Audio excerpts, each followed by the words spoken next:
Good morning students. आज हम लोग आचरण की सभ्यता का आगे अध्ययन करेंगे। इसके लेखक हैं सरदार पूर्ण सिंह जी।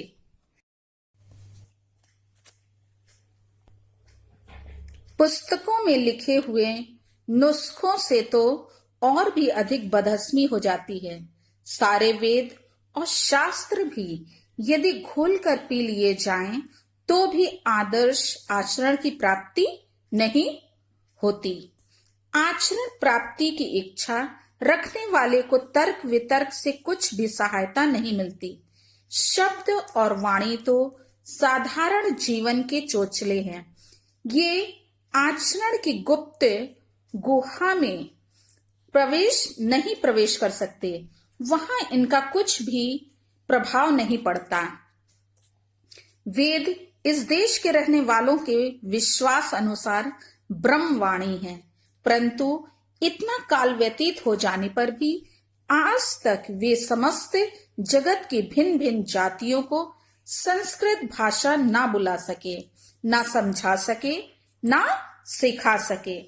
यह बात हो कैसे? ईश्वर तो सदा मौन है। ईश्वरीय मौन शब्द और भाषा का विषय नहीं, वह केवल आचरण के कान में गुरु मंत्र फूंक सकता है। वह केवल ऋषि के दिल में वेद का ज्ञानोदय कर सकता है। बच्चों, इन पंक्तियों में लेखक ने सिद्ध करने का प्रयास किया है, यह समझाने का प्रयास किया है कि मात्र शब्दों पर आधारित शास्त्रों के द्वारा या उसके माध्यम से ही किसी के आचरण में परिवर्तन नहीं किया जा सकता है। लेखक का विचार है कि आदर्श आचरण का विकास पुस्तकों में लिखे हुए नुस्खों यानी नियमों या उपदेशों के अध्ययन मात्र से संभव नहीं है। इसका कारण यह है कि पुस्तकें भाषा पर आधारित होती हैं और उनमें दी गई जो विषय वस्तु है वो तर्क वितर्क पर आधारित होती है, जबकि आदर्श आचरण का भाषा अथवा तर्क वितर्क से कोई संबंध नहीं होता है। आदर्श आचरण की भाषा मौन होती है और आचरण के निर्माण में अच्छाई एवं बुराई पर आधारित अनुभूतियों का अधिक महत्व होता है। शब्दों पर आधारित पुस्तकें तो साधारण जीवन के जो है चोचले हैं। साधारण जीवन के वो सब क्या हैं? चोचले हैं।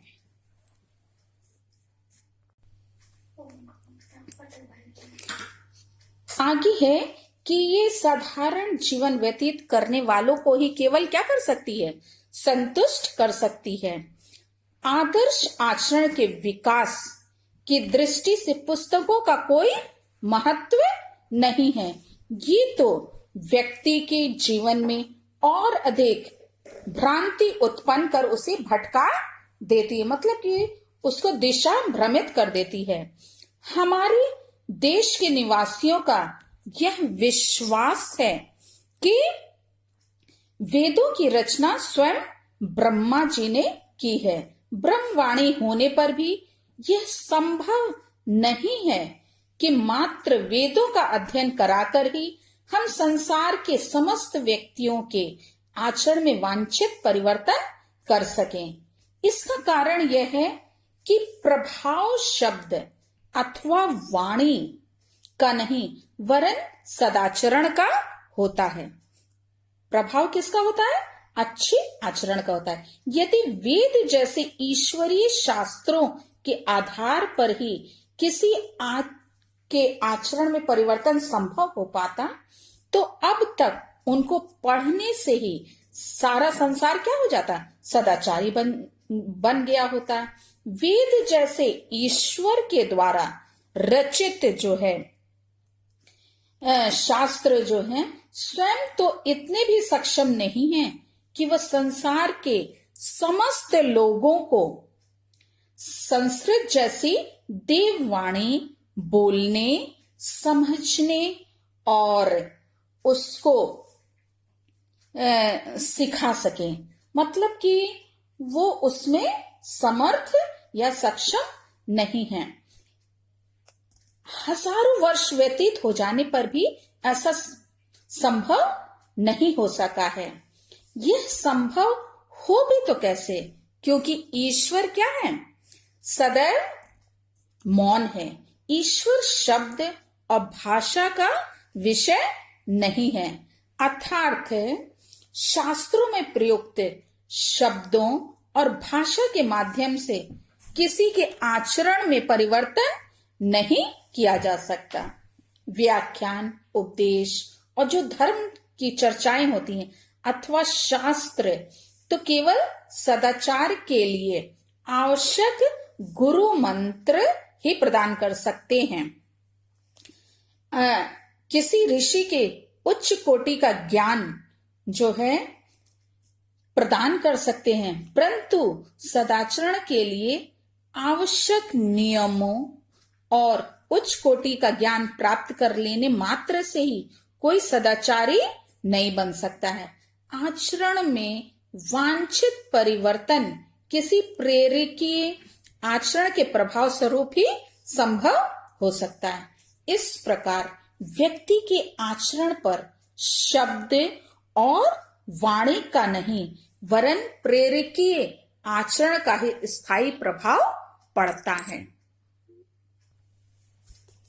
किसी का आचरण वायु के झोंके से हिल जाए तो हिल जाए, परंतु साहित्य और शब्द की गोलंदाजी और आंधी से उसके सिर के एक बाल तक का बांका ना होना एक साधारण बात है।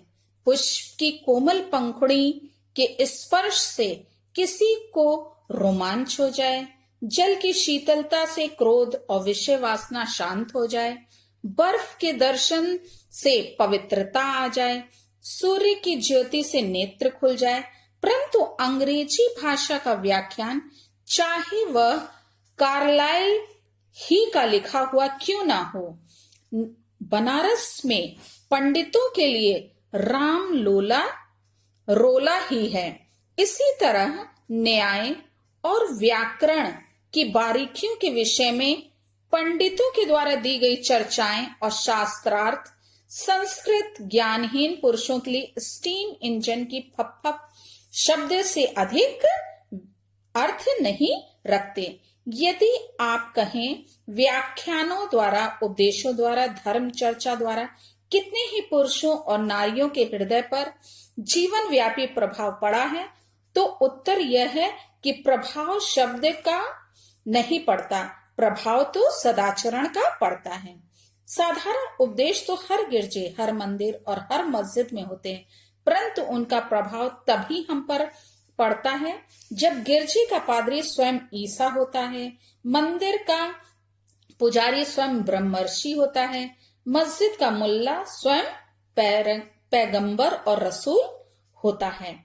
बच्चों, इसमें जो सरदार पूर्ण सिंह जी हैं, उन्होंने यह बताने का प्रयास किया, यह स्पष्ट किया है कि किसी भी महापुरुष के सदाचरण अथवा किसी आकस्मिक व्यक्तिगत अनुभूति के प्रभाव स्वरूप ही व्यक्ति के आचरण में परिवर्तन होता है।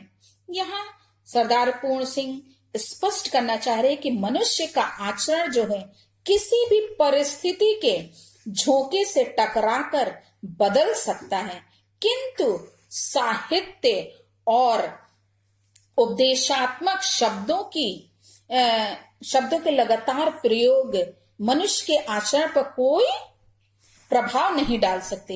हाँ, किसी भी आकस्मिक अनुभूति से आचरण अवश्य प्रभावित हो सकता है।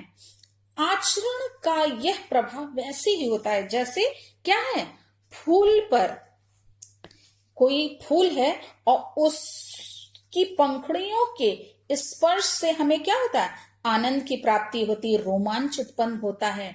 या जल की शीतलता क्रोध एवं विषय वासना को क्या कर देती है, शांत कर देती है। या सूर्य की किरणें जो हैं जीव को, प्राणी मात्र को, और वो उसको जगा देती है। परंतु आचरण के लिए कोई उपदेश अथवा कोई नीति वाक्य वैसा ही निरर्थक है, बेकार है, जैसे अंग्रेजी भाषा में कार्लाइल जैसे विद्वान का लिखा हुआ व्याख्यान जो है बनारस के पंडितों के लिए क्या होता है, व्यर्थ का शोरगुल से और कुछ अधिक नहीं होता है। यहाँ पे ये बताना चाह रहे हैं कि न्याय और व्याकरण की बारीकियों के विषय में पंडितों के द्वारा दी गई चर्चाएं और शास्त्रार्थ संस्कृत ज्ञानहीन पुरुषों के लिए, हाँ, जिसको संस्कृत भाषा का ज्ञान ही नहीं है, उसे किसके समान लगता है, स्टीम के इंजन के फप फप के शब्द से और अधिक अर्थ नहीं रखता है। यदि आप व्याख्यानों उपदेशों द्वारा, धर्म चर्चा द्वारा कितने ही पुरुषों और नारियों के हृदय पर जीवन व्यापी प्रभाव पड़ा है, तो यह उत्तर है कि प्रभाव शब्द का नहीं पड़ता, प्रभाव तो सदाचरण का पड़ता है। ये किसी के उपदेश जो है सुन के व्यक्ति पर प्रभाव कैसा होता है, यहाँ ये बताना चाह रहे हैं कि प्रभाव नहीं पड़ता है, बल्कि उसके अच्छे आचरण का व्यक्ति के व्यक्तित्व पर प्रभाव पड़ता है। साधारण उपदेश तो हर गिरजा, हर मंदिर और हर मस्जिद में होते हैं, परंतु उनका प्रभाव तभी हम पर पड़ता है जब गिरजे का पादरी स्वयं ईसा, मतलब कि व्यक्तित्व का ही, चाहे वो कोई भी क्यों ना धर्म हो, है, यदि अच्छे आचरण का व्यक्ति है तो उसका प्रभाव हम पर क्या है, अमिट छाप छोड़ने में सक्षम होता है। बच्चों, इसको ध्यान से सुनिएगा, इसको 1-2 बार रीडिंग कीजिएगा चैप्टर की, तो उससे आपको और अच्छे से क्लियर होगा कि सरदार पूर्ण सिंह जी अच्छे आचरण पर किस प्रकार इन्होंने बल दिया है कि हमारा चरित्र कैसा होना चाहिए, और वो किस प्रकार से प्रभावित होता है हमारे हृदय, हमारी सोच, हमारे विचार, हमारे लक्ष्य को किस प्रकार से वो परिवर्तित करने की क्षमता रखता है। Thank you.